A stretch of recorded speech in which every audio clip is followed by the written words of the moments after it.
গতকাল সন্ধ্যার পরে রাত 8:45টার দিকে বিল্লাল হোসেন তালুকদার নামে স্বেচ্ছাসেবক দলের একজন নেতা ছুরিকাঘাতে আহত হয়ে ঢাকা মেডিকেলে নেওয়া হলে তারপরে তাকে ডাক্তার মৃত ঘোষণা করে।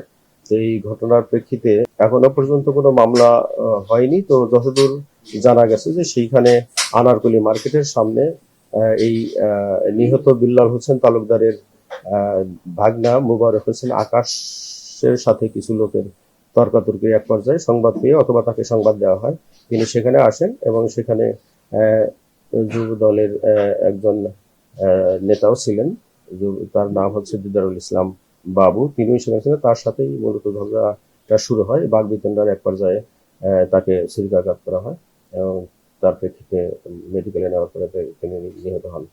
তো সেই ঘটনায় পুলিশ কাজ করছে। পুলিশ সেখানে তথ্য প্রমাণ সংগ্রহের চেষ্টা করছে এবং ইতিমধ্যে কিছু তথ্য প্রমাণ সংগ্রহ করেছে, ভিডিও চিত্র সংগ্রহ করেছে এবং সিসি ক্যামেরা ফুটেজ সংগ্রহের চেষ্টা অব্যাহত আছে। এই সমস্ত প্রাপ্ত তথ্য প্রমাণাদি পর্যালোচনা করে ইতিমধ্যে ঘটনায় জড়িত সন্দেহে 2 জনকে গ্রেপ্তার করা হয়েছে। একজন হচ্ছে রিয়াজুল ইসলাম এবং আরেকজন হচ্ছে আল আমিন মাহিন।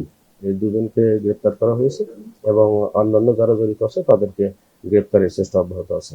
এই ঘটনাটি এখনো হয়তো খুব দ্রুতই মামলা রুজু হবে থানায় এবং মামলাটি রুজু হলে তদন্তে বিস্তারিত বেরিয়ে আসবে এবং যাদের গ্রেপ্তার করা হয়েছে তাদের রাজনৈতিক পরিচয়টা তো আসলে মুখ্য না। আমরা ঘটনার সাথে তাদের সম্পৃক্ততা আছে, যতটুকু সম্পৃক্ততা আছে সেই অনুযায়ী তাদের বিরুদ্ধে আইনানুগ ব্যবস্থা গ্রহণ করা হবে।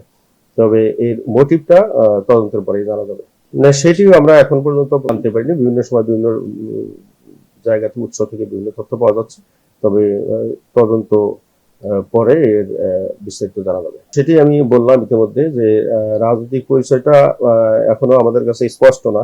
তবে আমি বললাম যে ঘটনার সাথে একটি ঘটনা ঘটেছে, হত্যাকাণ্ডের ঘটনা। সেই ঘটনায় তাদের সম্পৃক্ততা যতটুকু সেইটুকু অনুযায়ী তাদের বিরুদ্ধে আইনানুগ ব্যবস্থা গ্রহণ করা হবে।